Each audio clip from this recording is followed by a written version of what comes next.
Mesdames et messieurs, son prénom est super, son nom est difficile à prononcer. Elle va le dire elle-même. Moi, je vais dire son prénom. Vous allez applaudir et vous allez illuminer la scène pour Madame Irène!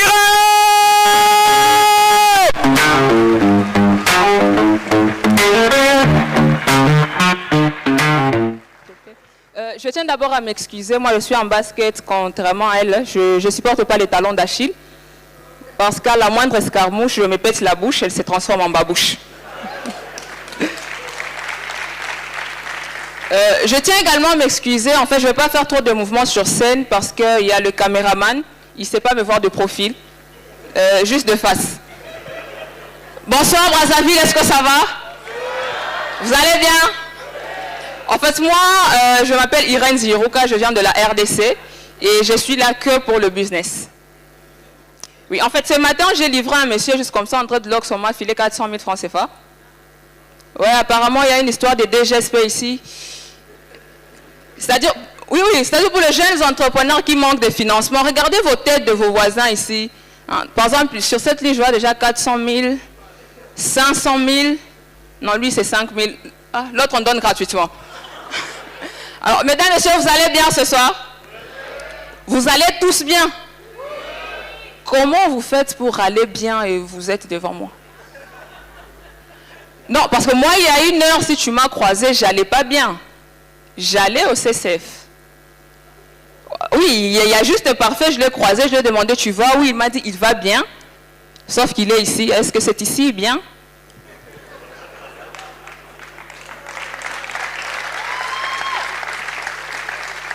En fait, moi, je suis vraiment contente d'être là ce soir parce que, pour une fois, je suis visible et sur scène.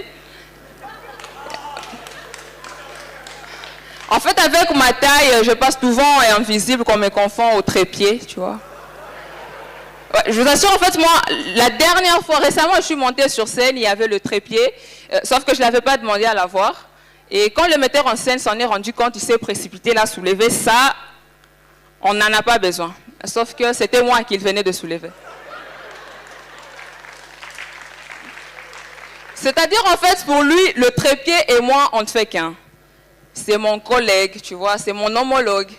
Ouais, en fait, et depuis ce jour-là, moi, je me suis décidé de passer un test d'aptitude physique. Et grâce à Dieu, j'ai été déclarée inapte. Pour moi, c'est une bonne nouvelle parce que c'est l'unique jour de ma vie où je me suis sentie vraiment en chair.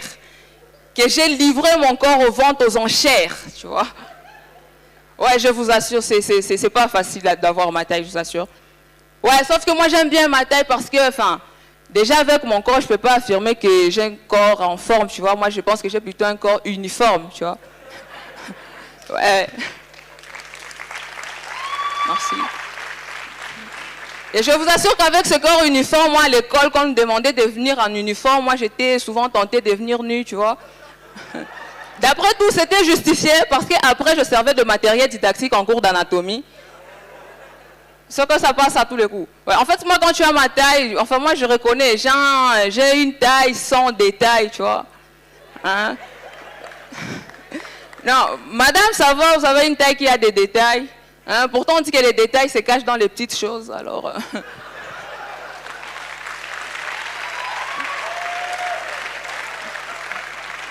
En fait, moi, je reconnais mon physique. En fait, moi, je sais que j'ai un physique qui inspire la faim. C'est-à-dire, madame Lauréate, quand elle regarde mon physique, elle a faim, tu vois. Parce que moi, mon physique, il effraie tellement la nourriture qu'à chaque fois que je mange, la nourriture se cache dans mon corps. Deux fois, la nourriture joue à cache-cache dans mon corps, tu vois. Non, non, vous, quand vous mangez, il y a au moins une partie de votre corps qui se fait voir, le ventre, tu vois. En fait, moi, le ventre et le dos, c'est pareil, tu vois. En fait, moi, je pense que je suis mieux placée pour le jeu de pile ou face, tu vois. Ça passe à tous les coups. Ouais, d'ailleurs, en parlant de nourriture, enfin, c'est pas parce que je parlais de nourriture que vous allez vous mettre à baver quand même. Hein, parce que votre traite, on voit que vous fréquentez les restaurants classe, tu vois. Parce que les restaurants classe, en fait, ce sont l'unique endroit au monde où plus tu payes cher, plus tu ne te rassasies pas.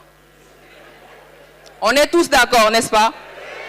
Parce que rien qu'à voir leur menu, je sais pas moi, hein. En fait, au départ, ils appellent ça un buffet, pourtant c'est juste une séance de dégustation. Et puis, ils embrouillent leur table avec des ustensiles de cuisine qui ne servent pratiquement à rien. Oh, cuillère à soupe, cuillère à café, hein, couteau à stick, verre à eau, verre à vin, verre piscine. Pourtant, les restaurants, il n'y a même pas une piscine à côté, tu vois. Ouais, c'est tellement compliqué, les restaurants classe. Et puis, le pire, c'est que dans les restaurants classe, tout est payant. C'est-à-dire, tu réserves une table, tu payes. Tu commandes la nourriture, tu payes. Tu regardes la télévision, tu payes. Tu commandes de l'eau, tu payes. Et même pour boire, tu payes un pourboire. Et 2 fois, le serveur, il te refuse ton pourboire si c'est en petite coupure, tu vois. Parce que les serveurs dans les restaurants classe sont toujours habillés en smoking, mais ils sont sans smoking.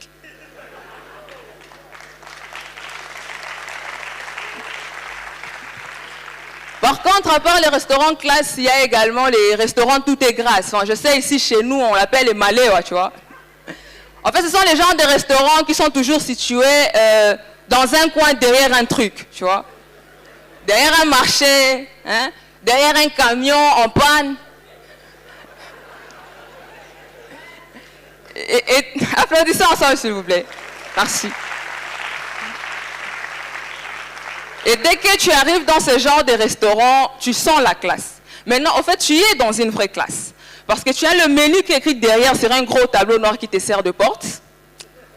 On te sert sur un banc de pupitre, 2 fois c'est écrit CP2. Et moi, l'avantage dans ce genre de restaurant, c'est que dès que tu arrives, tu sens un accueil sincère, chaleureux et tu transpires. Justement, tu transpires parce que la même pièce, elle sert des restos, cuisine, bar et salle d'attente. Salle d'attente parce qu'il y a toujours un gars dans un coin en attente. En fait, le gars, il fait semblant de charger son téléphone. Hein. Pourtant, il attend juste un monsieur comme vous pour payer sa facture, tu vois. Ouais. Parce que dans les restaurants, tout est grâce. En fait, ils ont des menus réalistes. C'est-à-dire, le menu, il s'adapte à l'état exact de tes poches.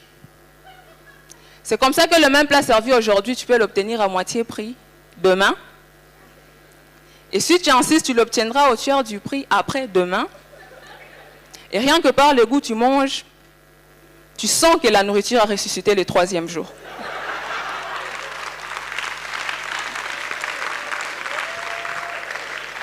C'est-à-dire, dans ce genre de restaurants, s'ils ne lavent pas les assiettes, ce n'est pas par nonchalance ou par négligence, mais non, c'est du recyclage nutritionnel. Parce que pour eux, rien ne se perd, rien ne s'écraye. Voilà même. Tu vois. Et puis l'avantage, c'est qu'ils sont toujours en contact direct avec la voisinance. C'est-à-dire, en fait, tu peux manger ici, mais tu vas payer chez le voisin. Moi, la dernière fois, j'ai commandé du foufou avec du poisson fumé, sauf que j'avais déjà de la fumée gratuite chez les voisins. Je me suis retrouvée à manger du foufou fumé, tu vois.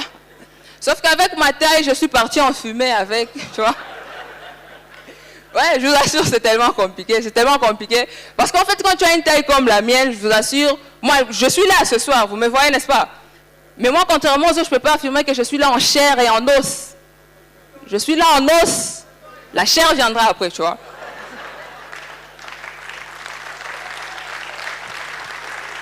Merci. C'est-à-dire, en fait, pour moi, même le soir, quand il fait froid, normalement, vous ressentez la chair de poule. Moi, c'est plutôt l'os du coq que je ressens. Ouais, je vous assure, en fait, parce qu'avec une taille comme la mienne, comment tu vas... Non, il faut déjà avoir de la chair. Hein? Même la poule, elle a tellement de chair qu'on la désigne désormais par poulet de chair, tu vois. Hein, nous autres, c'est les os du poulet, tu vois. Ouais, c'est tellement compliqué. Mais en fait, vous me voyez, je suis mince, mais moi, dans ma tête, peut-être au Congo, je suis mince, mais en Somalie, je suis Edoxy à eau.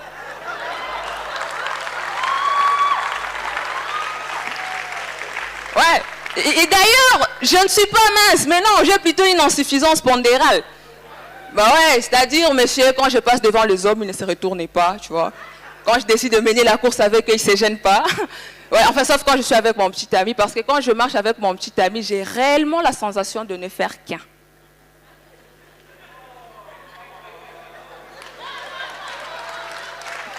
Merci, vous avez compris la blague en retard. En fait, je disais... Moi, mon petit ami, quand il me dit « Chérie, tu es ma moitié », enfin, ça n'a rien d'un compliment. Non, mais c'est vrai. Du coup, avant de me complimenter, il doit peser ces mots. Mais bien sûr. Récemment, il m'a dit « Chérie, sans toi, ma vie n'a pas de sens, sauf que déjà, moi, je mène une vie à sens unique. » Et c'est pas moi qui choisis la direction, c'est le vent.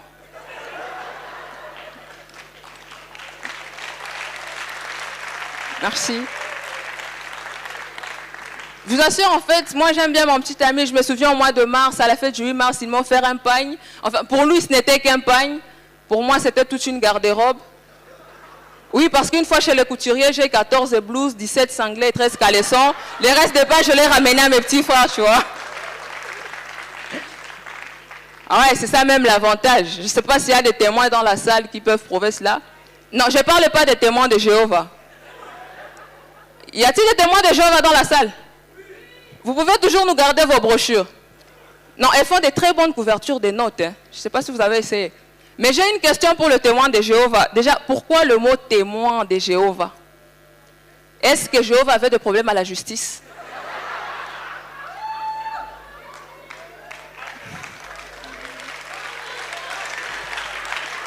Merci. Non mais, est-ce qu'il avait plaidé coupable? Et si Jéhovah avait des problèmes à la justice, est-ce qu'il y a également des avocats de Jéhovah?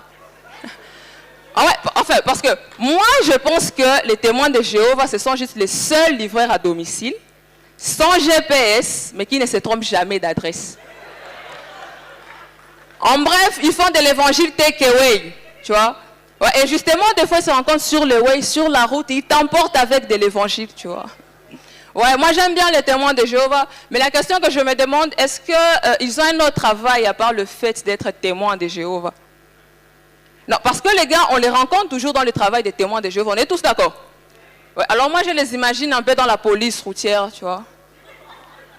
Sauf que pour un témoin de Jéhovah policier routier, le gars, au lieu de t'arrêter, qui te donne une contravention, à 12 heures, il te donne un dépliant, réveillez-vous. Merci. Hein? Et puis, moi, je me pose vraiment un tas de questions sur les témoins de Jéhovah. Par exemple, je me demande, c'était qui le premier témoin de Jéhovah, par exemple? Comment il a su qu'il était le premier témoin de Jéhovah? Et devant qui il a témoigné pour la première fois de Jéhovah? Enfin, moi, je pense que le premier témoin de Jéhovah, c'était peut-être un Congolais. Ouais, pourquoi? Parce qu'il n'y a qu'un Congolais qui peut te mettre tissu, cravate, costume, kit complet, tous les jours, peu importe la température, la sapologie avant tout.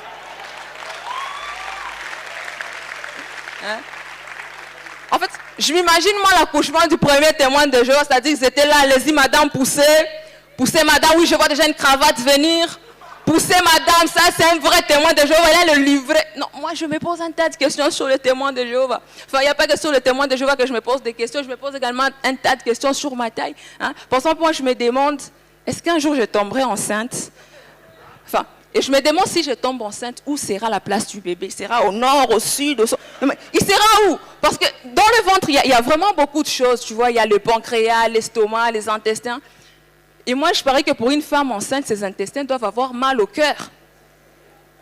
Parce qu'ils vont héberger un truc durant 9 mois, et le gars, il ne va même pas payer le frais de loyer. Parce que, et puis, ce que le bébé ne sait pas, c'est que le ventre, je ne sais pas chez lui. Non. En fait, le corps, c'est le temple du Saint-Esprit. Ce n'est pas le temple du bébé. Sauf que dans mon cas, je pense que l'Esprit Saint, il étouffe. Ouais, du coup, je dois faire un choix entre qui garder, soit l'Esprit ou le sang. Sauf que si je décide de garder l'Esprit, c'est que je reste sans sang. Enfin, non, mais là, je parle de la sainteté. Ouais. Merci. Merci.